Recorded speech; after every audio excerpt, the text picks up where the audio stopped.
4월의 마지막 우리 3일 저녁 우리 철로역정 함께 읽는 시간 6번째 시간입니다. 오늘은 허영의 시장에서라는 제목으로 나눌 텐데요. 지금 인터넷으로 함께 하신 분들 한 24분 정도 되시는데 이렇게 인터넷으로 함께 하시는 분들 유튜브 아래 보면은 실시간 채팅란이 있어요. 거기다가 이렇게 예배합니다 이렇게 한 줄만 써주시면 우리 성도들도 같이 이 시간에 예배 참여하시는 걸로 우리가 파악될 수 있어서 한번 간단한 글 좀 남겨주시면 감사하겠습니다. 우리 오늘은 허영의 시장이다라는 곳에 이 크리스찬과 믿음 씨가 두 사람이 이제 길을 걸어가다가 여기에 도달하게 되는 장면이 주된 내용입니다.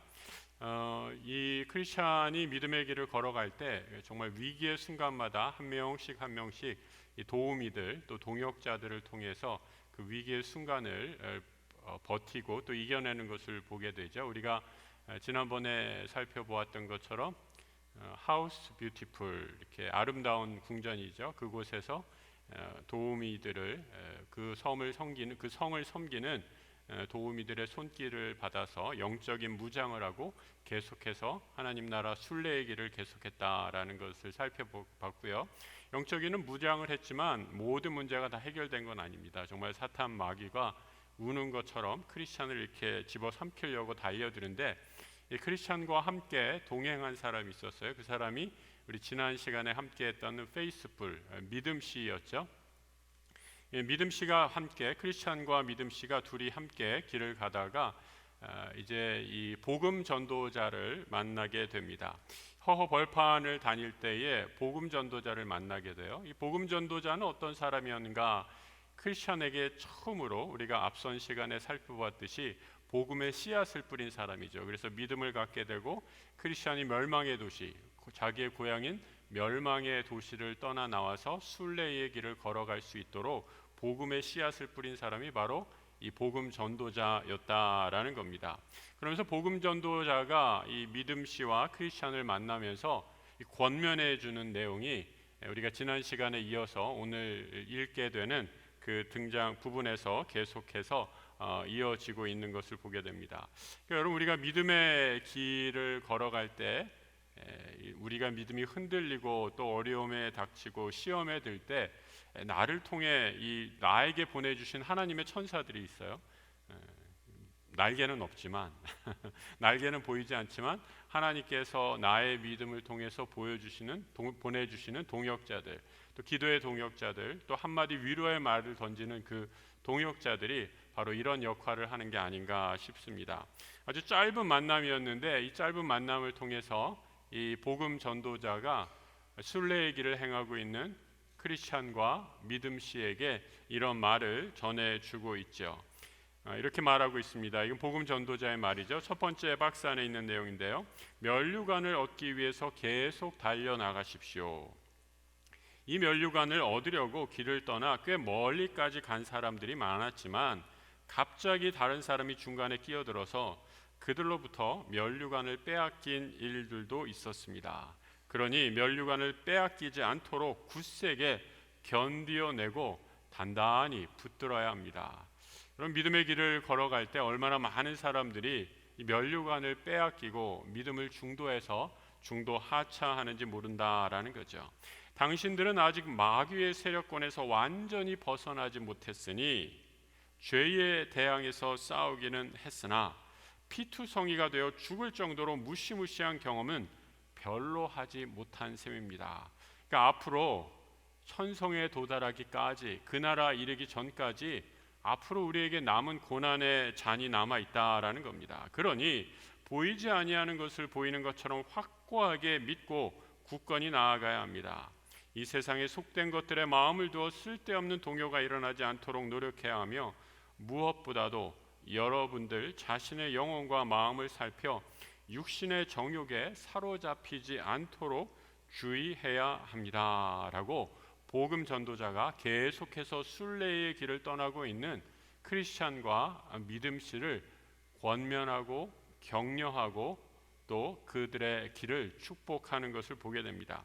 그런데 여러분 이 복음 전도자가 하는 말을 하나하나 살펴보면요, 그냥 자기가 지어내서 하는 말이 아니라 이 존 버년이 이 성경을 자기 소설가의 언어로 풀어서 성경에 있는 내용을 가지고 이들을 권면하고 격려한다라는 것을 보게 됩니다. 이 존 버년이 했던 말들이 어디에서 성경을 인용한 것인가? 이 아래에 제가 한 4개의 구절 정도를 찾아봤는데 얼마든지 더 찾을 수 있죠. 하지만 이런 구절의 기초에서 존 버년이 성경을 얼마나 열심히 읽었는가라는 것을 우리가 미루어 짐작할 수 있는 내용이죠. 우리가 선을 행하되 낙심하지 말지니 포기하지 않으면 때가 이름에 거두리라. 운동장에서 다름질하는 자들은 다 달릴지라도 오직 상 받는 사람 한 사람인 줄 너희가 알지 못하느냐? 너희도 이와 같이 다름질하라라는 겁니다. 믿음은 이제 내가 믿었다, 교회 다닌다라고 해서 이제 끝, 나는 이제 구원받았어라고 끝나는 것이 아니라 그 나라 갈 때까지 계속되는 순례의 여정, 믿음의 여정이다라는 거죠. 히브리서 12장 4절 너희가 죄와 싸우되 아직 피 흘리기까지는 대항하지 아니한다라고 얘기하잖아요. 아까 복음 전조자도 이제 죄에 대해서 피 흘리기까지 피투성이야 되고 죽을 정도로 무서울 정도까지 죄에 대해서 대항하는 순간이 올 것이다 라고 말하는데 히브리서의 이 본문을 가지고 쓴 내용이다 라고 생각할 수 있죠. 그리고 사도행전 14장 22절에 오순절 성령 강림 사건 이후에도 이 믿음에 머물러 있으라 라고 권하면서 마음을 굳게 해서 이 믿음에 머물러 있으라 라고 권하면서 우리가 하나님의 나라에 들어가려면 뭐라고 얘기하고 있어요? 많은 환난을 겪어야 할 것이다 라고 말하고 있는데, 여러분 이 믿음 생활, 저는 이 2022년도에 특별히 4월 달, 이 4월 마지막 주 또 계속해서 존 버년을 쭉 올해 초부터 읽어오면서 정말 우리가 이 믿음 생활을 너무 편하게 하고 있는 것이 아닌가라는 그런 반성을 해봤습니다. 우리가 이 땅에서 살면서 그리스도인이라는 정체성을 얼마나 확고하게 지니면서 살아가는가. 우리도 모르는 사이에 너무 쉽게 세상에 동화되어 버려서 이 세상에서 내가 그리스도인이다라는 정체성을 잊어버리고 신앙에 대한 그런 투지, 신앙에 대한 그런 자부심, 그리스도인이다라는 것에 대한 자부심을 잃어버리고 세상과 그냥 속해버려서 신앙생활을 하고 있지는 않은 건가. 이 존 버년이 철로 역정을 통해서 그 오래전에 쓴 책이 우리에게 큰 도전을 주는 이유이죠. 그래서 믿음의 길을 끝까지 달려나가면서 이 길을 포기하지 말아라. 그리고 이 길에는 앞으로 너희들이 상상할 수 없는 큰 고난이 앞에 도사리고 있을 것이다. 하지만 이 고난에 주저앉거나 포기하거나 낙심하지 말고 끝까지 가야 한다라는 것을 격려해 주고 있는 거죠. 이 짧은 격려, 이 전도자와의 짧은 격려 후에 이르게 된 곳이 바로 허영의 시장이라는 곳에 도착합니다. 베니티 페어라고 이렇게 얘기하는 허영의 시장인데요. 제가 인터넷으로 베니티 페어라고 이렇게 한번 찾아보니까 이름이 굉장히 많더라고요. 그러니까 어떤 유명한 잡지 책 이름도 있고요. 이 허영이다라는 거, 요즘 우리 시대 때에 이 허영이 주는 이 세상의 화려함이 주는 그런 아름다움이 있지 않나라는 생각들을 해봅니다. 크리스찬이 이 베니티 페어, 허영의 시장에 들어가서 어떠한 것들을 보게 되고 무엇을 경험하게 되는가라는 내용들이 그 다음에 우리 요약을 해놨습니다. 이렇게 얘기하고 있죠. 허영의 시장이란 이름이 붙은 이유, 장이 서는 마을 전체가 그저 쓸데없고 헛된 물건에 관심을 쏟은 탓이었다.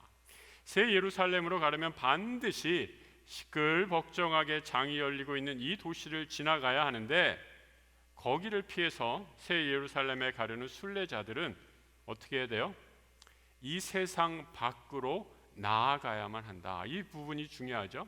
새 예루살렘에 도달하기 위해서는 이 베니티 페어, 허영의 시장을 벗어나야만 go out of the world 해야 된다라는 거죠. 세상을 떠나야만, 이 세상에 발을 붙이고 살아서는 저 영원한 예루살렘에 들어갈 수 없다라는 겁니다. 이 허영의 시장에서 주는 아주 큰 교훈이죠. 이 고린도전서 5장 10절에서도 이렇게 얘기하죠. 세상에 음행하는 자들, 탐하는 자들, 속여 빼앗는 자들이나 우상 숭배하는 자들을 도무지 사귀지 말라 하는 것이 아니니 만일 그리하면 너희가 세상 밖으로 나가야 할 것이니라 라고 이렇게 말하고 있어요. 여러분, 우리가 이 기독교 역사상에서 여러 가지 영성의 추구, 영성을 우리 신앙을 지키는 여러 가지 모습들을 보게 되는데요. 사실은 우리 존 버년이 살았던 1600년도 이 시대는 청교도 혁명이 일어났고 여러 가지 카톨릭의 부패로 유럽이 몸살을 앓았던 그런 시기이죠. 그래서 이 청교도 혁명들이 일어나면서 이 세상을 벗어나서 정말로 그 청교도 운동이라든지 그 다음에 여러 가지 개혁 운동들이 일어났던 것을 보게 됩니다. 이 세상을 벗어나라라는 말처럼 그야말로 세상과 속세를 떠나서 이 기독교 공동체를 만들고 그 안에서 이 세상과 완전히 분리된 그런 공동체를 꿈꾸었던 많은 또 신앙의 사람들도 있습니다. 그런데 우리 성경을 통해서 가만히 또 곰곰이 생각해 보면 하나님이 세상을 이 존 버년이 여기서 말하는 세상을 떠나라라는 의미는 우리가 잘 분별해야 될 필요는 있어요. 세상에 우리가 속해 살지만 이 세상에 사람들과 똑같은 그런 정체성을 갖고 사는 것이 아니라 우리는 천국 시민으로 이 땅을 살아가야 된다라는 것을 알려주기 위해서 이런 말을 하고 있는 거죠. 그래서 우리가 이 세상에 살지만 이 세상에 사는 천국 시민으로서의 정체성, 그것을 지키고 살아가는 것이 이 땅의 교회의 역할이고 이 땅의 우리 성도들의 사명이다라는 것을 꼭 기억해야 한다라는 겁니다. 이 크리스찬과 믿음씨가 이제 허영의 시장에 들어가서 시장을 쭉 둘러보는데 이 시장에서 아주 큰 소동이 일어나죠. 어떤 소동 때문에 그러는가? 이게 참 재밌어요. 크리스찬과 이 믿음씨가 시장 안을 들어가는데 이 존 버년이 책에서 쓴 내용을 가만히 살펴보면 크게 세 가지 점에서 크리스찬과 믿음씨가 이 허영의 시장에 있던 사람들과 달랐다라는 거예요. 여러분들이 한번 잘 음미해 볼 만한 그런 내용입니다. 첫째로, 둘은 장터에서 물건을 파고 사는 이들과 차림새가 완전히 달랐다라는 거죠. 이 크리스찬은 믿음의 전신갑주를 입었고 또 페이스풀은 하얀 옷을 입었겠죠. 우리 주님이 입혀주시는 의의 옷을 입었겠죠. 그러니까 이들의 의복이 벌써 시장에서 특별히 이 허영의 시장에서 사는 사람들과는 옷차림이 완전히 달랐다라는 거죠. 둘째로, 말투가 달랐다. 크리스찬과 믿음씨는 시장에서 통용되는 세상 말이 아니라 왕국에서 사용하는 언어를 사용했으므로, 다음 이 표현이 재밌어요. 두 나그네의 이야기를 알아듣는 이가 없었다라는 거예요. 여러분 혹시 살아가다가 내가 하나님한테 하나님께 은혜 받은 경험들을 간증하거나 또 하나님이 나와 함께 했던 그 놀라운 은혜들을 나눌 때 전혀 믿지 않는 사람, 믿음이 없는 사람에게 그거를 나누는 경험이 혹시 있으셨어요? 그런 얘기를 하면 내가 같은 한국말을 해도 그 말을 전혀 이해하지 못하는 그런 사람들 보게 되죠. 왜요? 같은 한국말이지만 은혜의 경험이 전혀 없기 때문에 굉장히 낯설어 한다라는 거죠. 우리가 쓰는 말이 천국의 언어를 써야 되는데 우리가 이 말에서 우리도 세상 사람들과 똑같은 말을 사용하게 되면 세상에서 구별이 되지 않는 그런 모습을 갖게 된다라는 거죠. 그래서 시장 사람들은 너나 없이 둘을 뭐라고 여겼다고요? 야만인으로 여겼다. 너는 우리와 달라. 니네들이 쓰는 옷차림, 니네들이 하는 말 우리와 다르기 때문에 쟤네들 뭐야? 야만인과 같은 애들이네 라고 하면서 손가락질하고 핍박했다라는 겁니다. 두 번째로, 두 순례자가 시장에 깔린 상품에, 이 허영의 시장에 살린 상품에는 눈꼽만큼도 관심을 갖고 있지 않다는 거에 아주 더 화가 나고 분이 났다라는 거예요. 이 부분이 장사꾼들을 짜증스럽고 헷갈리게 만들었다. 상인하다가 이렇게 물었죠. 도대체 뭘 사라고 그러시냐라고 이렇게 물을 때 두 사람이 이렇게 대답했다는 거예요. 진리를 사고 싶습니다 라고 얘기하자 분위기가 험악해지고 분노가 폭발했다라는 거죠. 그래서 여러분, 이 크리스찬과 이 믿음 씨가 이 허영의 시장에서 큰 소동을 일으켜서 고소를 당하게 됩니다. 마치 이 대목은 사도 바울이 에베소인가요, 빌립보인가요? 저도 순간적으로 헷갈려. 에베소에서 귀신 들린 사람, 이렇게 귀신을 쫓아내었을 때 에베소에 있는 그 상인들이 바울을 고소해서 그 시당국에서 재판을 받게 되는 그런 장면과 아주 유사하죠. 그러니까 그리스도인들이 복음을 전하고 그 복음의 역사가 일어났을 때 세상에서는 이를 싫어하고 세상은 그를 오히려 고소하는 그런 모습들을 보게 된다라는 거죠. 그러면서 이 둘이 이제 재판장에, 허영의 시장을 다스리고 있는 이 법정에 서게 된다라는 겁니다. 그런데 그 다음 사진 한번 보여주세요. 이 법정에서 한 명 한 명 증인들이 나오는데 소위 말하는 배심원들입니다. 이 배심원들이 다 하나같이 아주 이상한 사람들이에요. 그 이름들이 다 재밌습니다. 먼저 첫 번째, 이 크리스찬과 믿음 씨의 죄를 고소하면서 이 둘의 죄를 증언하는 사람들의 첫 번째 증인이 누구냐? 바로 시기라는 사람이었어요. 시기가 뭐라고 어떻게 증언하는가? 이렇게 말하고 있어요. 이 사람들은, 이 크리스찬과 믿음 씨가 얘기하는 거죠. 우리나라에서 가장 비열한 인간들 중 한 사람입니다. 이거 언제 봤다고 이런 얘기를 하는지 모르겠어요. 그는 왕이건 백성이건 법률이건 관습이건 아랑곳하지 않고 무시해버리면서 다만 그가 신봉하는 소위 신앙과 경건의 규칙들이라 불리는 불온한 사상을 전파하고 감염시키는 악인입니다. 그가 신봉하는 기독교의 원리와 우리 허영의 거리 관습은 서로 화합할 수 없는 것입니다. 여러분, 이 묘사가 참 재밌죠? 우리가 예수님도 말씀하시잖아요. 너희가 이 세상에서 핍박을 당하면 오히려 감사하게 여기고 당연한 줄 알라라고 말씀하잖아요. 오늘 본문에서도 말씀했듯이 사도 바울이 영의 것과 육의 것은 함께할 수 없다라고 말씀하는 것처럼 우리가 믿음의 길, 생명의 길, 우리의 신앙의 길을 지키면 세상은 우리를 핍박할 수밖에 없다라는 거예요. 혹시 여러분들 우리 가운데 세상에 핍박을 받고 계신 분 계십니까? 그러면 내가 믿음 생활 아주 잘하는 거다라고 이렇게 생각할 수 있죠. 문제는 우리는 너무 지금 세상에 동화되어서 세상에서 핍박받을 일이 전혀 없는 그런 신앙생활을 하고 있기 때문에 문제가 있는 게 아닌가 한번 생각해 볼 수 있죠. 화합할 수 없는 그곳에서 시기가 이 크리스찬과 믿음 씨를 고소하고 고발하고 증언을 섰다라는 거죠. 두 번째 증인은 미신이 등장합니다. 이 자들이 말한 대로면 우리는 모두 헛된 신을 섬기고 있으며 여전히 죄악에 빠져 있고 결국은 저주를 받아 지옥에 떨어지게 될 것입니다. 미신을 섬기는 자가 미신이 증언으로 나서서 크리스찬과 믿음 씨를 고발하는 것입니다. 그리고 또 세 번째 증인은 아첨하는 사람이 나와요. 이 권력에 아첨하고 세상에 아첨하는 사람은 어떻게 증언을 하는가?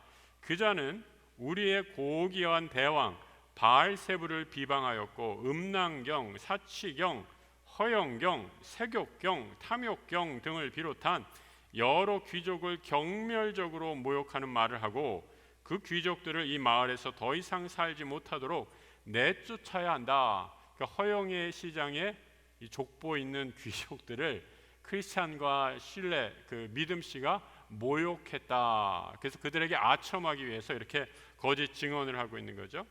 여러분, 제가 허영의 시장에 소위 이제 고위 관직자들의 이름을 한번 쭉 써놨어요. 음란경, 더 로드라는 자귀가 붙죠.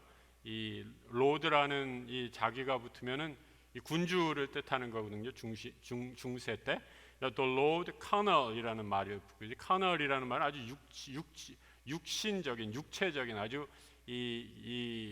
뭐라고 할까, 육신의 향락을 즐기는 그런 단어인데 이 음란경이다 이렇게 번역을 했어요. 그리고 사치경, the Lord luxurious라고 이렇게 얘기하고 있죠. 사치하는데 최고인 사람. 그리고 허영경, 허영에 빠진 사람이죠. the Lord하고 desire of vain glory라고 이렇게 얘기하고 있어요.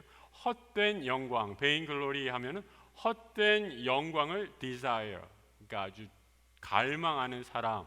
그러니까 여러분 이 탐욕의 지금 이 허영의 시장에 사는 사람들이 이런 사람들이 살아가고 있다라는 것을 이 이름을 통해서 하나하나 그대로 잘 드러내주고 있죠.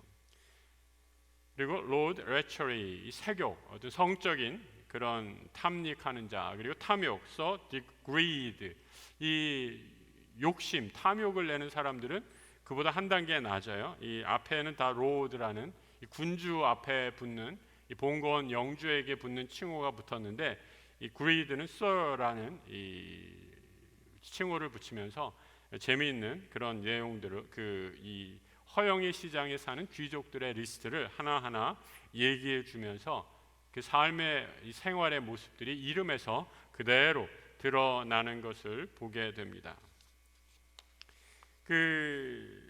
여러분 이 이름들을 하나하나 살펴보면 어떤 생각이 드세요?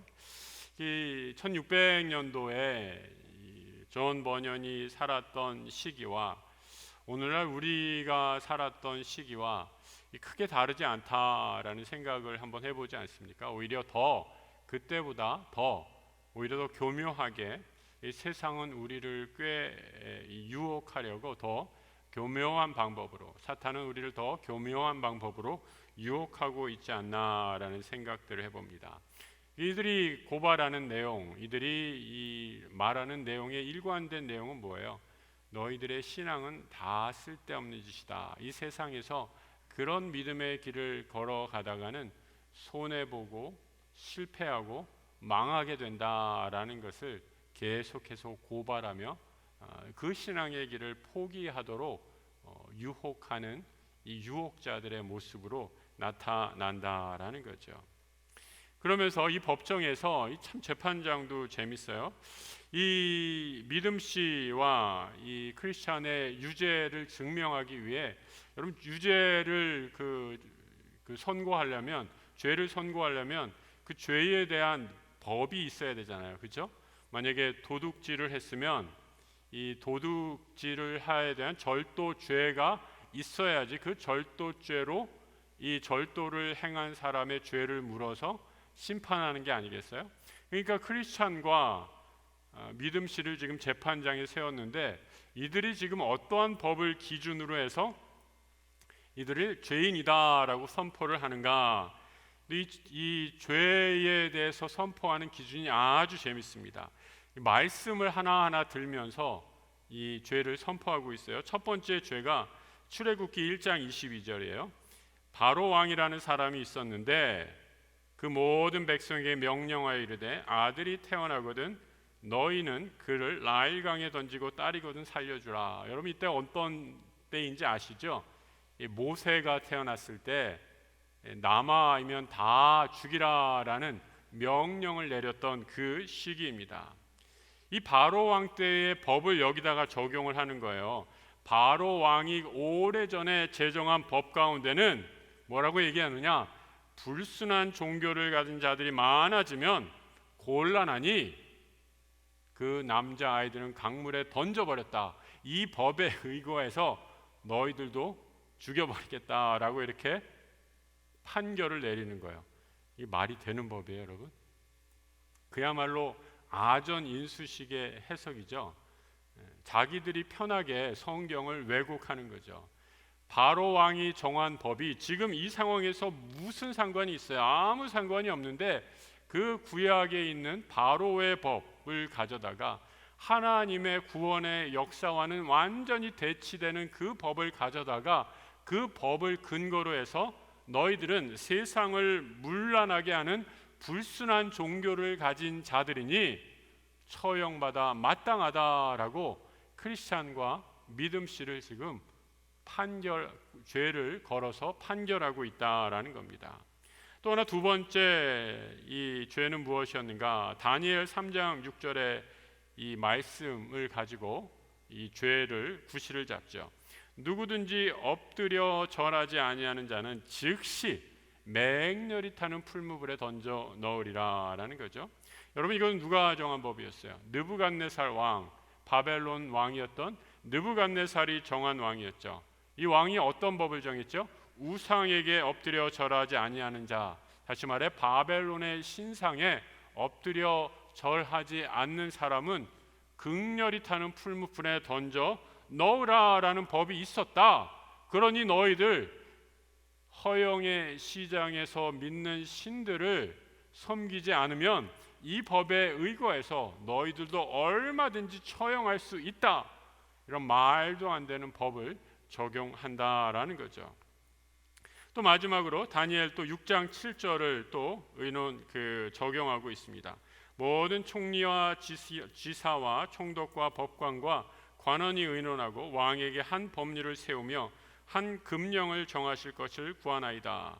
왕이여, 그것은 이제부터 30일 동안에 누구든지 왕 외에 어떤 신에게나 사람에게 무엇을 구하면 사자굴에 던져 넣기로 한 것이다. 이 다니엘과 세 친구들이 배경이 되는 이런 구절인데, 이거는 여러분 다리오 왕, 그러니까 바벨론이 멸망하고 바사 왕국으로 넘어온 시대죠.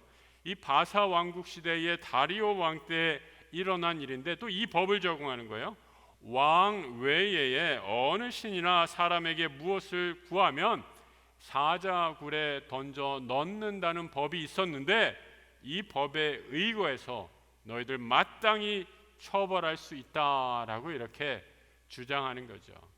그러니까 여러분, 우리의 신앙이 공격받고 사탄이 우리의 믿음을 방해하고자 할 때 악한 세력들이 어떻게 구실을 하나, 우리를 트집을 잡나, 말도 안 되는 것을 트집을 잡아서 우리를 핍박하고 또 곤란에 처해 줄 수 있다라는 거죠. 여러분, 우리가 이 기독교 역사상의 순교의 역사들을 보면 이런 어처구니 없는 일들 때문에 믿음을 버리지 않는 사람들을 핍박하고 죄를 물어서 그 죄의 대가로 순교를 당했던 믿음의 선배들을 볼 수 있죠. 대표적으로 우리 기독교사에서 로마가 불에 탔을 때 네로 황제가 로마의 황제였잖아요. 그런데 이 로마 황제가 불이 난 로마 시를 보면서 이 희생양을 찾은 거죠. 누구를 찾았습니까? 바로 그리스도인들이 우리 아름다운 로마에 불을 질렀다라고 하면서 그리스도인들을 잡아서 마구 처형하는 그런 끔찍한 죄를 저질렀던 역사가 이 기독교 역사상에 분명히 존재하고 있죠. 우리 믿음의 길을 갈 때 세상은 정말 말도 안 되는 그런 일들로 우리를 고소하고 비난하고 또 위협을 가한다라는 겁니다. 우리 아까 처음 시작할 때 이 크리스찬과 믿음씨를 만났던 전도자가 무시무시한 피투성이가 되어서 죽을 정도로 무시무시한 경험을 하게 될지도 모른다라고 이렇게 예언의 말처럼 전도자가 말씀을 해 주었는데, 마지막으로 이 믿음씨가 그의 예언처럼 순교를 하게 되는 것을 보게 되죠. 마지막 사진 그림 한번 보여주시죠. 크리스찬과 믿음씨가 고소를 당해서 결국 믿음씨는 이 재판장에서 유죄를 선고받고 처형을 당하게 됩니다. 어떤 범죄 혐의를 씌우느냐 이렇게 얘기하죠. 그 박스 내용들 보실까요? 신문관들은 크리스찬과 믿음씨를 다시 끌어내어 폭력 사태를 선동했다는 혐의를 씌웠습니다. 관리들은 둘을 형틀에 묶고 인정사정 두지 않고 매질한 후에 족쇄를 채우고 쇠사슬로 꽁꽁 묶어 온 시장에 조리를 돌렸다. 순례자를 동정하거나 변호한다든지 적극적으로 찬동하는 이들에게 겁을 주려는 속셈이었다. 이 재판장의 이름이 재밌어요. 이 로드 헤이트 굿이에요. 이 군주인데 뭘 잘하는 군주냐? hate good, 아주 미워하는 걸 아주 잘하는 그런 군주예요. 그 남을 이 증오하는데 선수인 사람. 그래서 제가 이걸 그냥 재밌게 혐오대마왕이다 이렇게 한번 번역을 해봤어요. 이 혐오대마왕인 군주가 이렇게 고소장에 이렇게 썼어요. 피고들은 크리스찬과 이 믿음씨는 거래를 방해하는 적대 세력으로, 그러니까 허영의 시장에 거래를 방해하고 질서를 어지럽혔다라는 거죠. 시내에서 난동을 피우고 주민들 사이에 분열을 꾀하였으며 이곳 임금님이, 그러니까 세상 임금이죠, 세상 임금이 정한 규정을 짓밟고 몹시 위험스러운 사상을 퍼뜨려 패거리를 형성하였다. 여러분, 이 모습을 보면 누가 떠오르십니까? 이 십자가에서 억울하게 빌라도 법정에서 죄 없으신 우리 주님이 고소를 당해서 결국은 십자가에 달려 돌아가신 예수 그리스도가 떠오르지 않습니까? 이 믿음씨도 똑같은 유사한 이유로 세상 법정에서 유죄 판결을 받고 결국은 처형되는 그런 가슴 아픈 일이 일어나게 됐다라는 거죠. 이 믿음씨가 유죄라는 결로 그 판결을 받고 즉각 사형에 언도되죠. 이 크리스찬이 슬피 울며 있는데 그 장면은 제가 거기다 정리는 하지 않았는데요. 이 크리스찬이 이 믿음씨의 순교 장면을 보게 되죠. 어떻게 이 순교를 하느냐? 이 믿음씨가 죽어갈 때 하늘에서 이렇게 불의 전차가, 아까 그 사진 한번 다시 한번 보여주세요. 마지막 사진. 그 하늘에서 불의 전차가 확 내려와서 이 믿음씨를 태우고 승천하는, 우리 그림에도 약간 묘사되어 있는데 하늘에서 노란 불이 내려오는 거죠. 그래서 이 믿음씨를, 그의 영혼을 하늘나라로 이렇게 데려가는 모습을 보게 된다라는 거죠. 이 믿음씨는 순교하고 나서, 그러니까 크리스찬이 얼마나 또 무섭고 또 혼자 이 길을 가게 됐으니까 얼마나 무서웠겠어요. 그런데 하나님께서 또 크리스찬을 구원해 주시죠. 크리스찬이 얼마 동안은 감금되어 있었는데 하나님께서, 세상 만물을 통치하고 지배하는 하나님께서 이 허영의 시장에 이 나쁜 이 악인들이죠, 이 심판관들 또 관리들을 만져주십니다. 어떻게 만져주시느냐? 이 전번연의 표현에 의하면 그들의 노여움을 장악하셔서, 이런 표현이 있어요. 여러분, 참 멋있는 표현이죠. 하나님께서 역사를 다스리신다라고 이렇게 표현하는데, 우리 하나님은 어떤 분이시냐? 선한 사람들, 선한 사마리아인들 사람들을 통해서, 하나님의 일꾼들을 통해서 하나님의 일을 하시기도 하지만, 우리 하나님은 악인의 마음들, 악인의 노여움들까지도, 그 분노까지도 하나님 손에 좌지우지하셔서 그 악인의 감정들까지도 주장하셔서 크리스찬이 옥에서 빠져나와서 계속해서 믿음의 길을 걸어갈 수 있도록 하신다라는 거예요. 그러면서 이제 다시 한번 허영의 시장에 빠져나와서 계속해서 믿음의 길을 걸어가게 되는 크리스찬 순례자를 발견하게 됩니다. 여러분, 오늘 이 수요 영성, 우리 존 버년의 허영의 시장에서 6번째 시간을 읽었는데요. 허영의 시장의 모습은 어디 다른 곳, 어디 우주 별나라에 있는 그런 얘기가 아니라 이 세상에서 살고 있는 우리들이 경험하고 직면해야 하는 세상의 모습이다라는 거죠. 저는 오늘 강의안을 준비하면서 그 시대나 오늘날 시대나 크게 다르지 않다라는 생각을 해봤어요. 오늘날 우리의 시선을, 예수 그리스도를 바라보는 우리의 시선, 저 본향을 향해 나아가는, 천국을 향해 걸어가는 믿음의 시선을 방해하는 세상의 유혹거리는 무엇인가 한번 여러분 잘 생각해 보시죠. 이 크리스찬과 믿음씨를 거짓 증언, 그 재판장에 세우고 거짓 증언을 일삼는 이런 사람들의 이름들을 하나하나 좀 깊이 음미해 보시면서 이런 모습들이 오늘 나에게 있지 않은가. 여러분이 이 철로 역정을 읽을 때 제가 처음에 말씀드렸죠.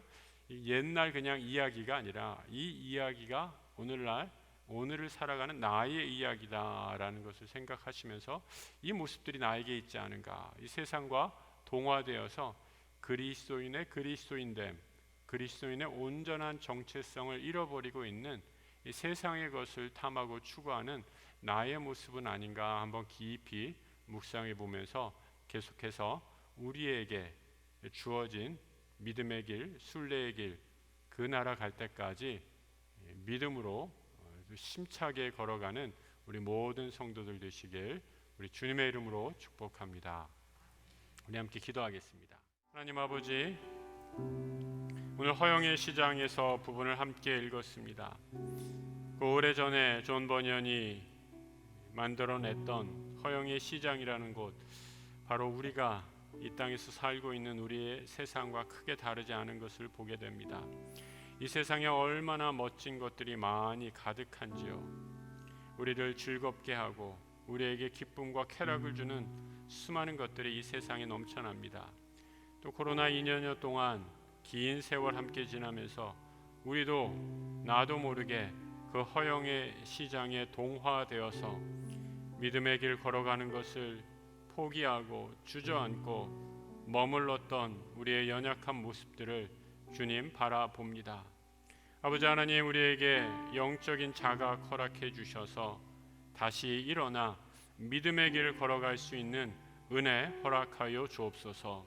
우리가 사는 이 땅, 우리의 최후 목적지가 아니다라는 것을 깊이 자각하게 해주시고, 우리의 인생이 어디로 나아가야 할지 주님 주신 성령 하나님의 음성 따라 주와 함께 동행하며 저 천성을 향해 다시 일어나 걸어가는 믿음의 순례자들 다 되게 하여 주옵소서.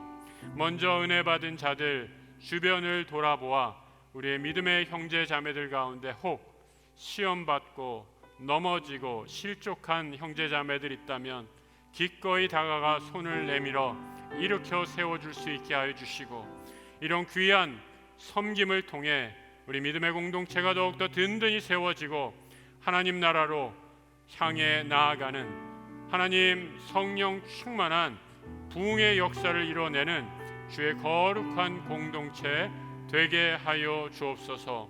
사탄 마귀가 우리의 믿음의 길에 조금도 방해하지 못하도록 성령 충만한 은혜 허락하여 주시고, 오직 말씀 붙잡고 나아갈 때에 주께서 주시는 승리의 기쁨, 세상이 주지 못하는 평안을 갖고 이 믿음의 행진 걸어가는 주의 백성 되게 하여 주옵소서.